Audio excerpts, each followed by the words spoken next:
Y volvemos. Estamos hablando junto a Beatriz Nemirovsky y el doctor Guillermo Yanco respecto de un tema que es común a todos, que tiene que ver con la pertenencia.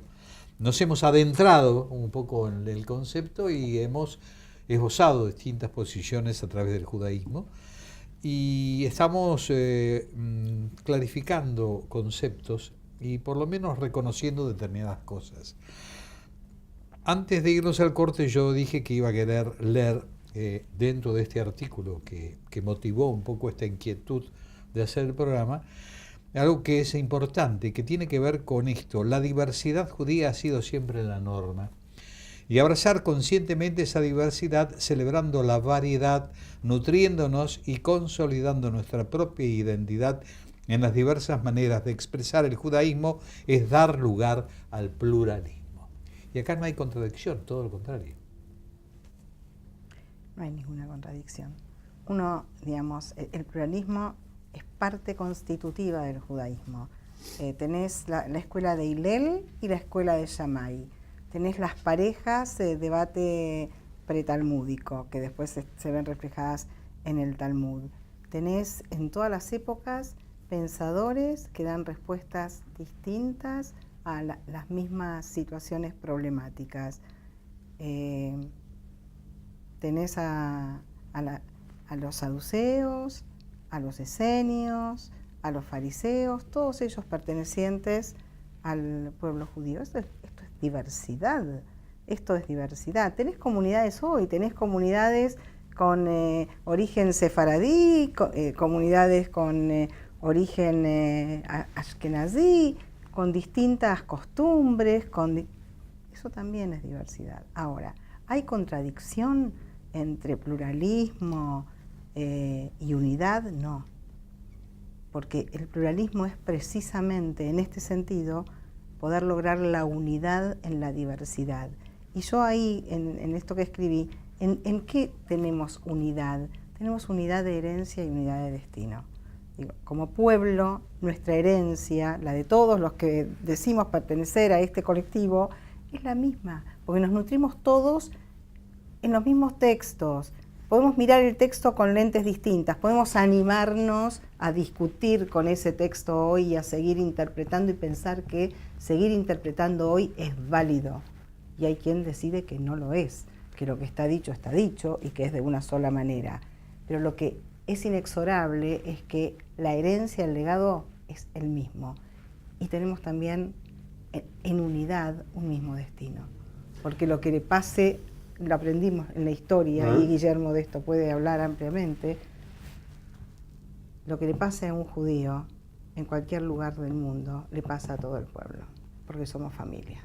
Sí, es muy valioso el concepto de la diversidad. Y además, yo quiero ampliar esto que dice Beatriz sobre lo que nos pasa a nosotros, le pasa al mundo. El sentido de la diversidad, el sentido de pertenencia, el sentido de identidad y el sentido de diversidad es lo que permite también comprender que lo que le pasa al otro es lo que nos puede pasar a nosotros.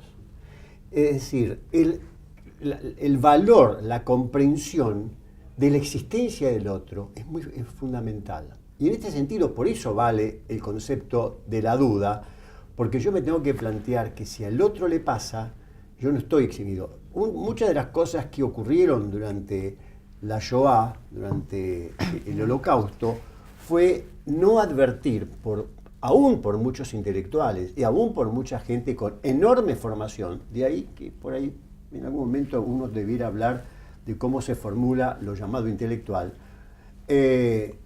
la no comprensión de que aquello que le estaba pasando al otro le podría ocurrir a sí mismo. Entonces, esta mirada, esta diversidad, esta identidad, nos permite tener una enorme percepción para poder ser sensibles a que cuando algo acontece, eso me acontece a mí también, aunque yo no lo sienta en mi carne, en mi cuerpo y en mi mente.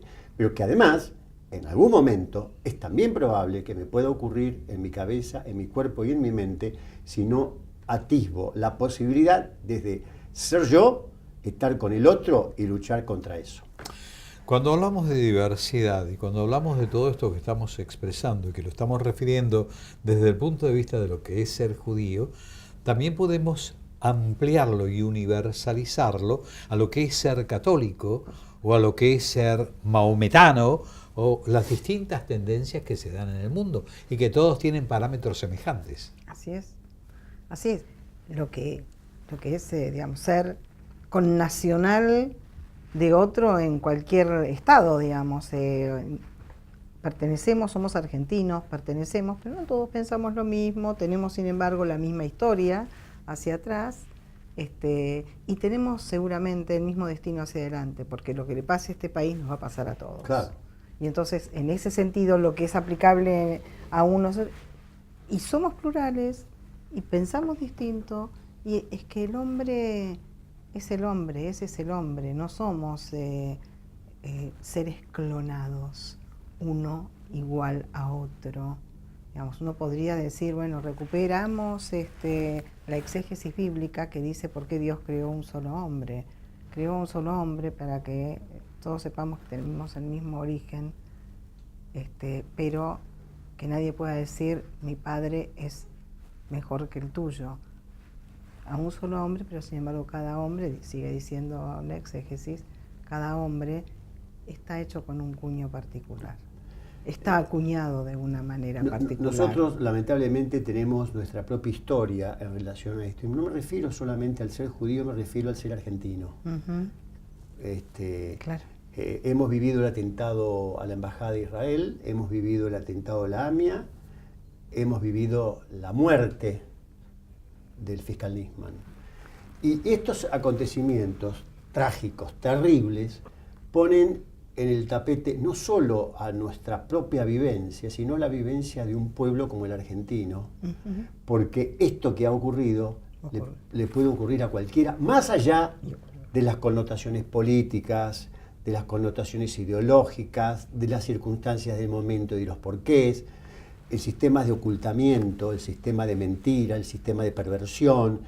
Todos estos sistemas nos ocurre a todos.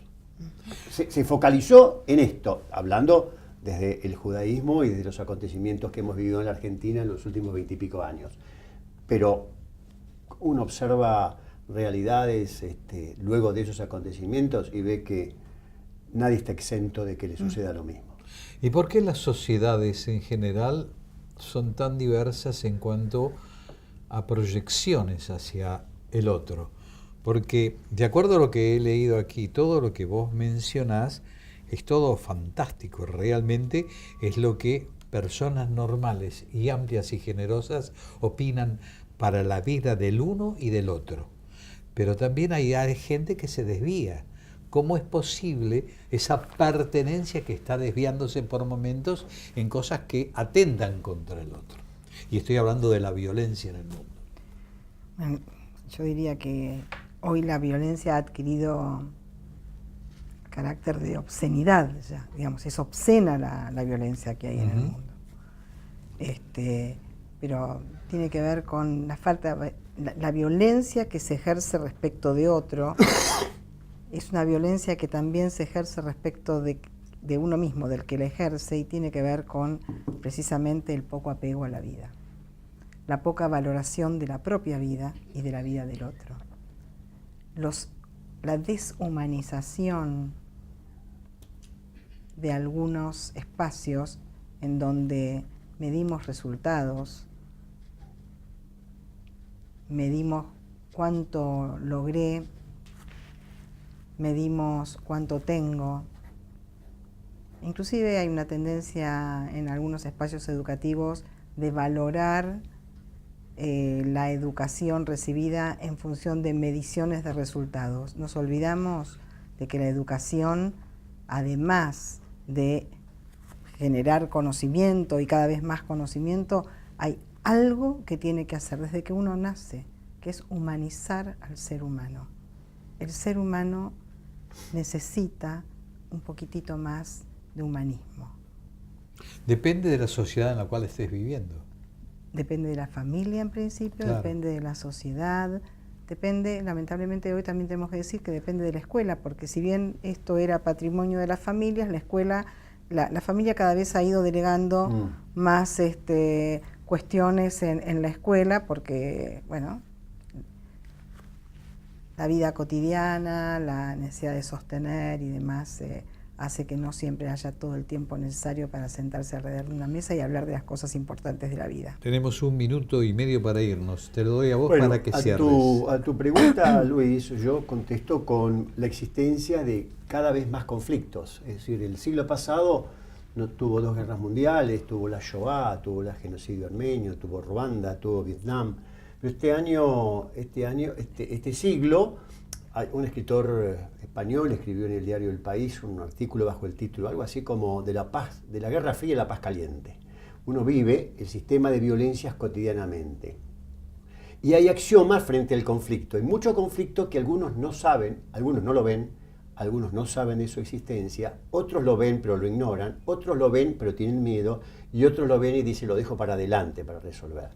Y en este sentido, y cierro con una frase de Robert Axelrod, de un libro que se llama La complejidad de la cooperación, donde dice, refiriéndose a la Guerra Fría, que se trataba de la cooperación de los egoístas. Nosotros estamos buscando la cooperación de la buena gente, de la gente que por lo menos piensa y aún con dificultades siente que la humanidad puede cambiarse, y evitar la cooperación de los egoístas, que todavía está presente. Bueno, me parece que es el digno broche para el tema que decidimos abordar en el día de hoy. Mi querida Beatriz, gracias por venir. Ha sido un gusto, y ha sido un gusto tratar todo esto.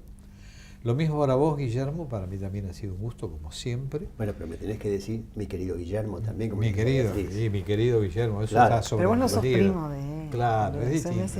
Me conoces desde que nací. Me conoces desde que nací. Claro, bueno. ¿viste? Porque soy menor un poquito que por eso. Si eso no lo digas. Un poquito, dije, Claro, un poquito. bueno. Nos vemos en otro momento. Gracias. Y ustedes, Nos vemos. por supuesto, el próximo domingo, a partir de las 18 horas, volvemos con otro programa sin exclusiones.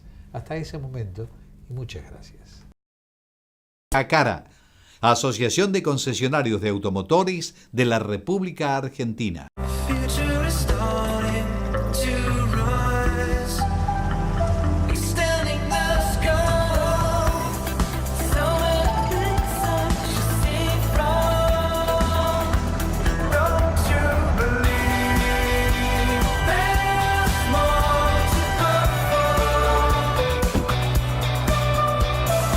Nuevo Citroën CLG. Disfruta el espacio que te mereces. Citroën.